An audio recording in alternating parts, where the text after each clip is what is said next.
So, one thing is very, very clear. I have been very lucky. I love guitars, and as you can see from behind me and from other videos on my channel, I have been able to buy and own pretty much any guitar I want. It's quite a thing, right? The fulfillment of desire in such a direct way in a human lifetime.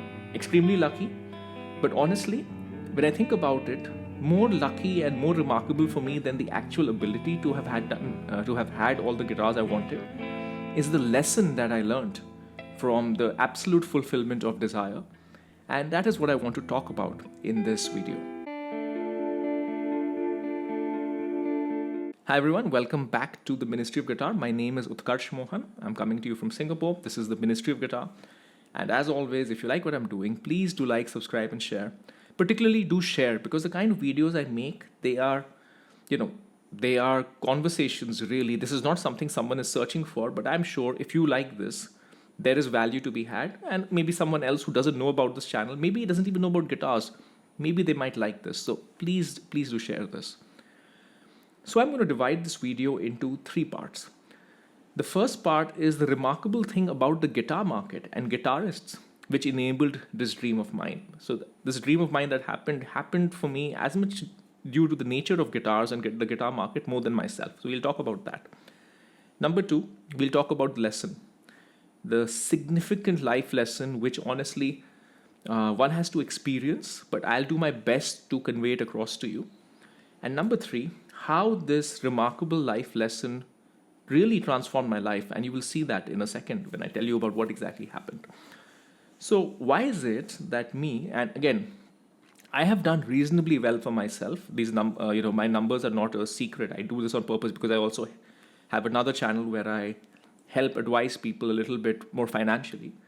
So I have done reasonably well, but I am by no means a super rich person. I am no billionaire and semi-millionaire, yes, but millionaires are a dime a dozen these days. A decent apartment in any major city costs several $1,000,000. So just being a millionaire is not that significant these days.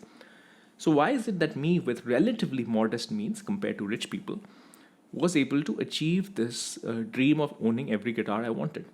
I think it comes down to the fact that compared to other desirable objects that humans go for, cars, watches, certain jewelry, definitely, guitars are simply not that expensive. The best new guitar that you could want costs about $10,000 to $15,000. If you're in the watch game, $10,000 to $15,000 will get you a very basic premium watch, and the numbers can go up to millions of dollars, honestly, for good watches. Cars as well. You can now, the best cars, the most desirable cars, the most limited runs are several millions of dollars. But for guitars, new guitars definitely don't go much higher than 10, 15, maybe 20.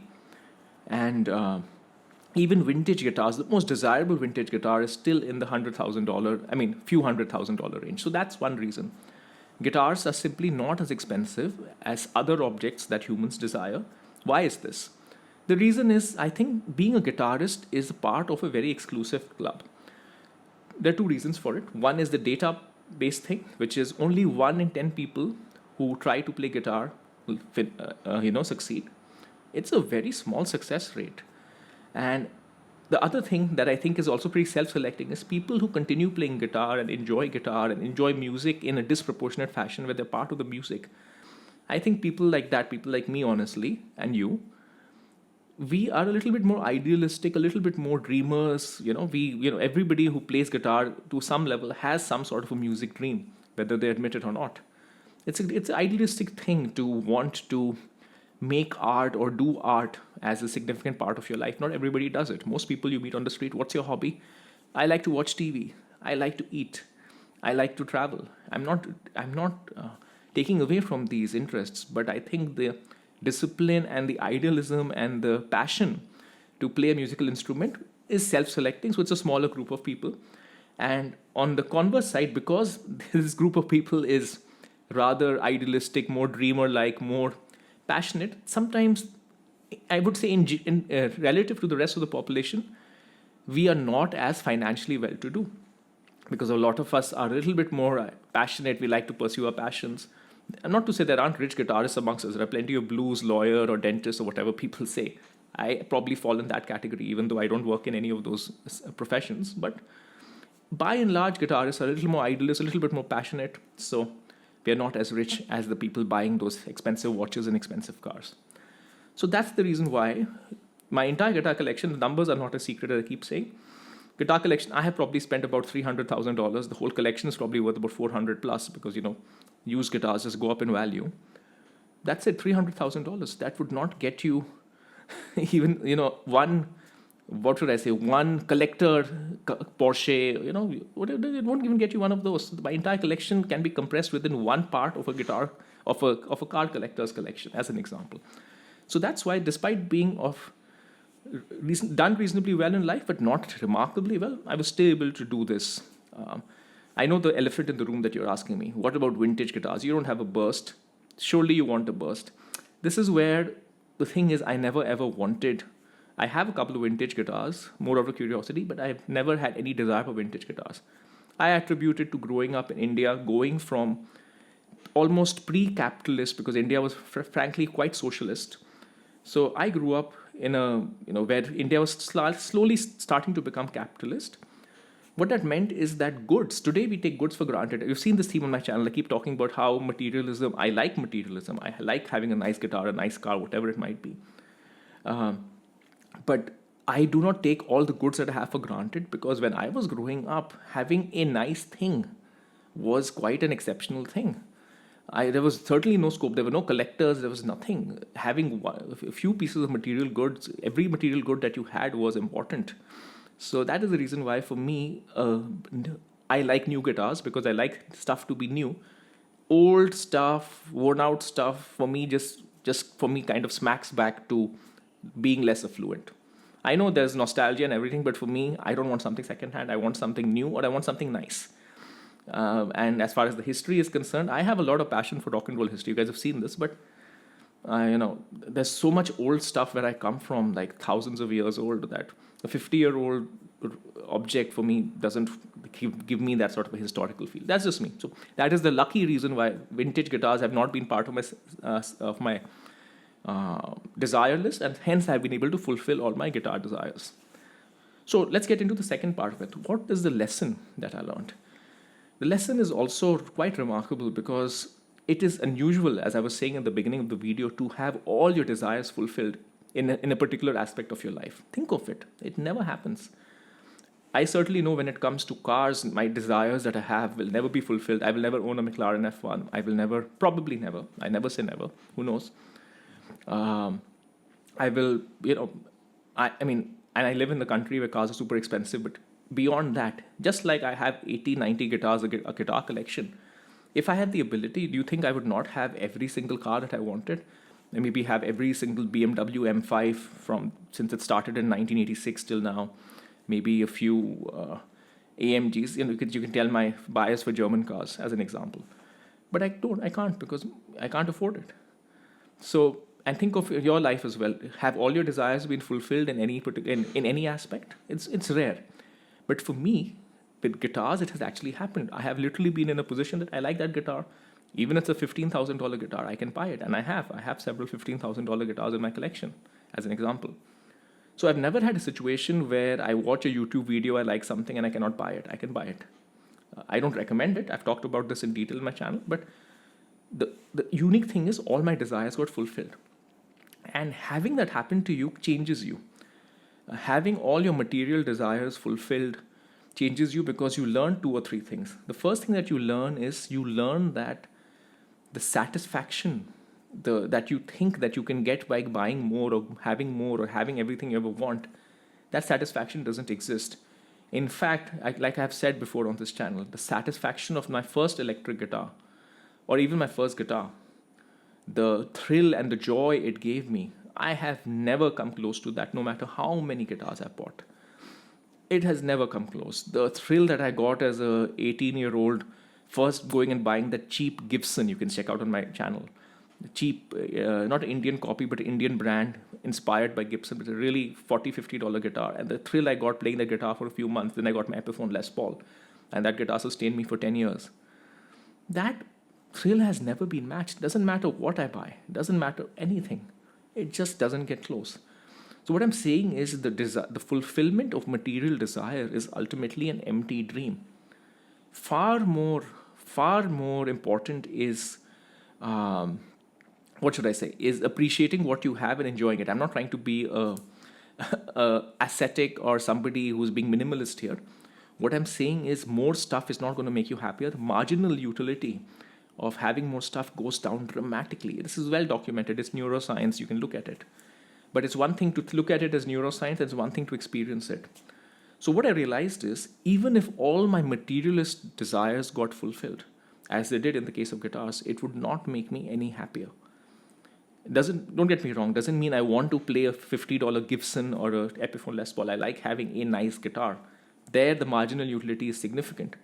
But once you have a nice guitar, the marginal utility of having 100 of them is not there. It just isn't. Now, you may still keep them. I still keep my collection because there are financial reasons. I've talked about this in many, many videos. And I've already gone through the effort. Each of the guitars has a story, right? I have gone through the depths of Japan. I have had a guitar that the US postage service lost. And then finally, I had to go to some weird place in Las Vegas and recover it. So I've had all the guitars have stories. So I'm not going to sell them for that reason. But don't get me wrong. Don't think for a second that because I have 80 guitars, I am better off or happier than having, one or two or five really good guitars. And I'm only saying 5 really good guitars because those are different from each other, assuming single coil, humbucker. So that's the key lesson I took away. I learned that the material dream of having as much and constantly upgrading and getting something better is ultimately empty. Now, going to the third part of this video, what did this mean for me? So remember, as I keep saying, I was, of relatively good, decent means at a relatively young age, right? At the age of 35, 36, 37, definitely overperforming versus, say, the mean. And the reason for that is that I was in a relatively high-flying corporate career. The kind of high-flying corporate career that takes you from, when I quit the corporate career, I was a CMO, Chief Marketing Officer. Right? I was the head of marketing of a massive business, the business that is the size of Fender or Gibson, just to give you guys scope. But that's not where the aspirations would end for someone on my career path. Then you go to become the CEO of such business. Then you go to become a CEO of a bigger business, so on and so forth. Right? And why do you do that? There could be 2 reasons. One is ego. You have a desire for power. You're a big man with a big organization, everybody looking up to you. Or a desire for material means more money. Why more money? So I can have a bigger house, so I can have more stuff, so I can have a better car, etc., etc. And what I realized is that having been through this journey with guitars where all my material desires had been met, I knew that there was no further happiness to be had from having an 80 car collection versus the one nice car. And so I own a nice car, I would say, relatively speaking, that I have. I know that there isn't. It's like if I had one nice guitar versus I have 100 guitars, I know that one nice guitar will keep me, I will be pretty happy with it. So I knew that there was no point. I was not going to get any happiness by having a huge car collection because I've done it with guitars, my other passion. Yet what it would take to accumulate such wealth would be a significant amount of time, a significant compromise of certain principles of mine. We've talked about this, how as you get higher in any human organization, it becomes more about the politics and less about the work. This is kind of constant. I'm not blaming it's just the human condition. So then I was like, okay, similar for the house. I have a nice house. It's spacious enough. The neighborhood that I live in is one of the neighborhoods in Singapore where you have the largest, not the largest, but the most premium houses in Singapore. It's called good class bungalows. So every day I run past these bungalows. Each of these are $40-50 million. That's how expensive they are. They're not very massive, but in Singapore, it's a tiny island. So you can imagine that having a huge bungalow in a tiny island where most people live in a 600, 700 square foot flat is quite a thing. So for me, I can't live in 600, 700 square foot. I know that. I live in 2,000 square foot, but 2,000 something square foot is good enough for me. I have a room for my guitars. My wife has space to work. My dogs have space to run around. I'm happy. Of course, a good class bungalow would be massive and amazing. But going back to it, will it really add marginal utility? Will it really make me significantly happier? Is it worth my life? I don't think, and it would have been a very theoretical question. If I had never had the fulfillment of all my desires, I would have probably thought maybe yes. But because with guitars, I've had that fulfillment of desire, but I've had everything I wanted, and I've been able to look at my experience and compare my level of happiness. I can look straight in the eye of myself when I'm having these debates and say that, you know what, you may think that you're going to get happier if you have a bigger house or more cars or whatever else it might be, but it will not. It simply will not. And you know it because this has happened with guitars and you know how the experience that you've been through. So the consequence of that is I have many passions in life: music, writing, whatever this is, because this I think is an evolution of what I would do. If I, as you know, if 100 years ago I would be a writer doing a weekly column, today I am doing it on YouTube. These are my passions. Uh, the corporate job was great, but it was never my passion. It was a wonderful place to learn, incredible insights, unearthed, all of that.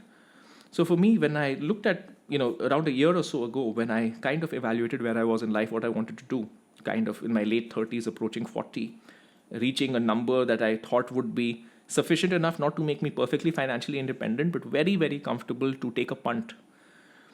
If I had not fulfilled my material desire with electric guitars, I would still have this regret that, oh, if I leave this corporate life, if today I'm earning $400,000 a year, in 5 years I could be earning $1 million, and in 10 years I could be earning 2 million, 3 million. I'm giving all of that up. I would have that regret, right? Because then I will never own that good class bungalow. I will never do this or whatever, have a 80 car collection, own whatever, all these Porsches or whatever it might be. But I don't, because I have seen the end of the material fulfillment because of my guitars. And then I know there is no further happiness waiting for me. The bigger happiness is having the time to do what I want, the ability to do exactly what I want, which is what I'm doing right now. That is where happiness comes from. So having achieved material desire, the fulfillment material desire, really helped me clarify that decision for myself, clarify the source of happiness in my life, and make the decision that I did. And that has changed everything. I mean, it's early days yet, but I'm fairly happy. The channel, the audience is growing reasonably fast. I'm enjoying doing this. I have time to work on the music that I want to work on. I have time to, if a friend wants to have a coffee, if somebody's visiting, anybody, I have so much time to do what I want to do. Because I have realized that marginal utility of having a bigger house, a better car, slightly better, more cars, it will not give me as much happiness as having this freedom. And I could not have done it without this comprehensive fulfillment of material desire through my guitar collection. All right, folks, I hope this was helpful. Let me know if you like more content like this. I'll keep doing it, and I'll see you next time.